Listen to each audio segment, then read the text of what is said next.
Alrighty, here's another quickie here.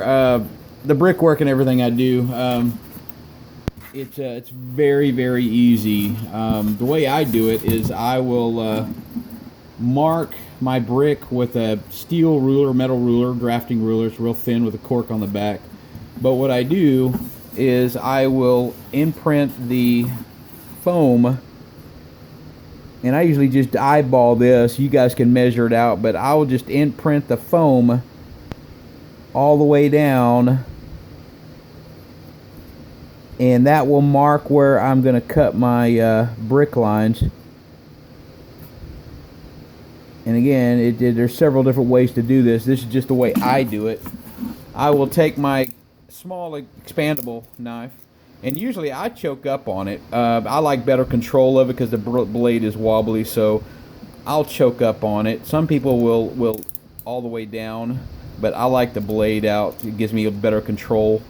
Anyway, what I'll do is on either side of these lines, again, you can either do this or do a Sharpie, because a Sharpie line is just wide enough to V-notch. And what I mean V-notch is come here at a 45-degree angle and cut down each side and then cut back up, and that leaves you a notch out of there that's a V-shaped, and that will mock up your brick line. And then what I'll do is I'll come in with an X-Acto and cut my vertical lines, or my horizontal, whatever you call it, but the short lines in between the bricks.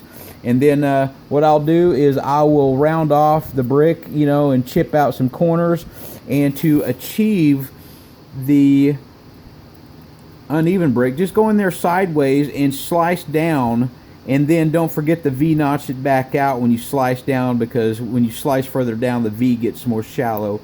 So what I'll do is I'll just come in and I will slaver off that piece of that, causing a depression in the brick. And again, I will come back through and I will redo my V-notch in there to reacquire my brick line. Anyway, but that's basically all I do. Is I'll start out by imprinting, and then I'll V-notch, and then I'll come back through here and V-notch out the sides, and then I will cut out the bricks to an uneven, unless you like uniform brick and everything. But anyway, that's what I do, and it's very simple.